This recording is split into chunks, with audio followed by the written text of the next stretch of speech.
I'm not allowed to talk about the refs, so I won't. I thought that was a heartbreaking way to end a game of that caliber.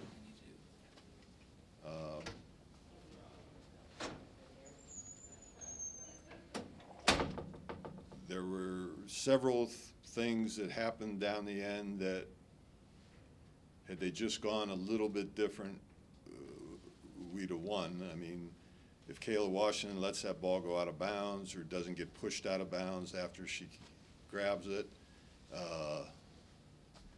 you know, several things. I'm proud, very, very proud of the way this team played, the way they fought, the way they followed a game plan that gave us a chance to win. And thought it was one of our best efforts of the year. And it really gets hard after you lose so many games in the last minute, the last seconds, to keep coming back and putting forth that kind of effort. So I'm proud of the team for doing that. Coach, how important was it after what was a rougher start to the game? I think Bobby at one point was 4 of 15. For her to come back down the stretch, put it all behind her, and hit some pretty key shots to keep you guys in the game, and the and one at the end of, I think, end of regulation to give you guys a 2-point lead. I mean, Bobby, I don't think Bobby has a conscience, and she's just, I mean, ball's going in, it's not going, she thinks the next one's going in. And that's what great players are. I mean, great players, they just think the next one's going in.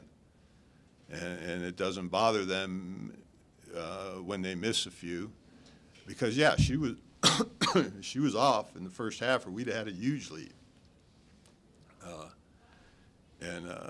I mean, and you know, we got exactly what we wanted, what we planned for, and you know, that's all you can ask.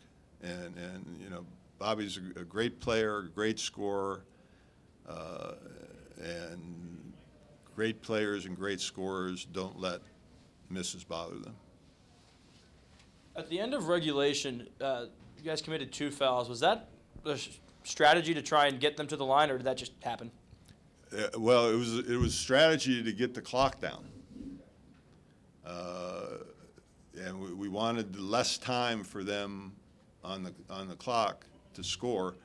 And really, I think the strategy worked. I mean, it ended up with 2 seconds, and somebody at the end, I mean, I thought we had it all covered, and then right at the end, I don't know whether somebody slipped or fell asleep, or until I see the film, but 5 seconds, I thought it was almost a 5-second call.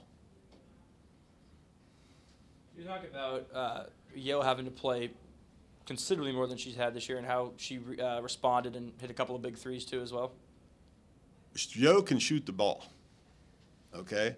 I mean, I was surprised that she missed as many at the start, and that's probably just from not playing. You know, you're a little nervous, you haven't played minutes, you know, you're a little tight. But once, you know, but she can really shoot the ball. I mean, everybody sits on the bench watching her, thinks that one's going in, the next one's going in. And I was really glad for her to see her get to hit a couple and you know, maybe feel a little better, because she's going to have to play again Sunday.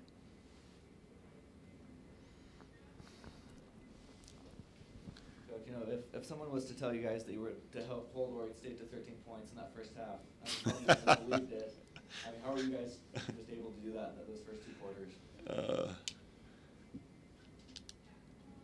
If somebody had told me we would hold them to 13 points in the first half, I'd have thought they were crazy. I mean, we were able to do it because we were getting to their shooters quickly, early.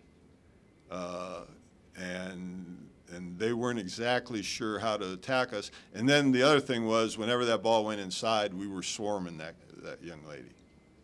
I mean, we had our hands on the ball. We had this, so they were not comfortable the first half. They made some adjustments, got us spread out a little more. You saw a lot of skip passes to the spread that made it harder for us to be as close to them as we were the first half. So you give them credit, they made some adjustments. And then, you know, I think they only had 1 3 in that first half. You got to know that they're probably going to start hitting some shots. What are you telling your team at halftime?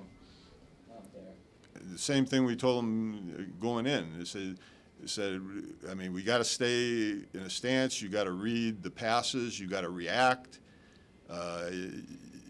because I mean, this team has the luxury of having a huge threat in the middle, and kids on the outside that can shoot threes. I mean, it's like it's the worst nightmare for a defense.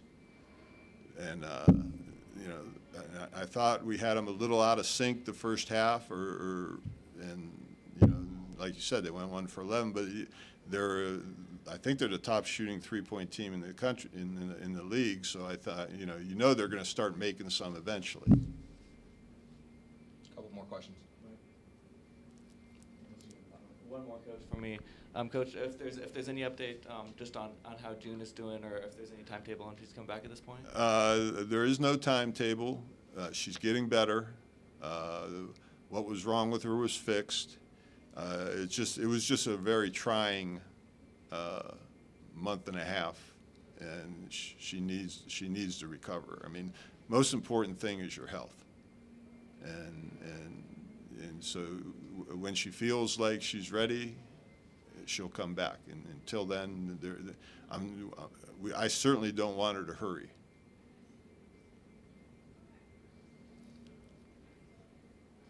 Coach, though it ended in defeat tonight, as you mentioned, probably one of your team's best efforts this year. What do you do to take the positives from all of your effort and even the great play from your bench shorter tonight and take that into Oregon on Sunday? I mean, the game plan with a short bench is going to be the same. I mean, we're going to move the basketball and try to shorten the number of possessions. They'll be a little bit different challenge in that their athleticism and length is much more than Oregon State's, and they'll play a little harder on the ball picks.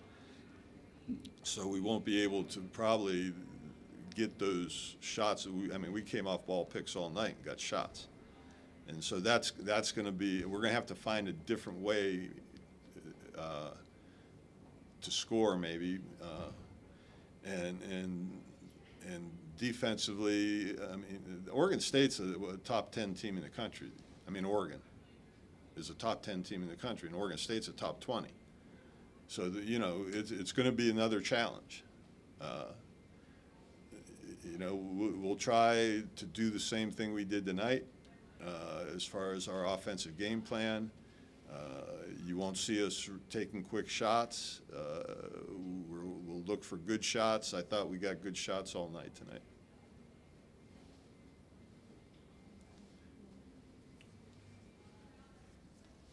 With today being Friday and a lot of the players being in school, how do you think that academically it affects their playing? I mean, these young ladies have mixed academics and basketball their whole life, basically. So I don't think I think they're used to it. I think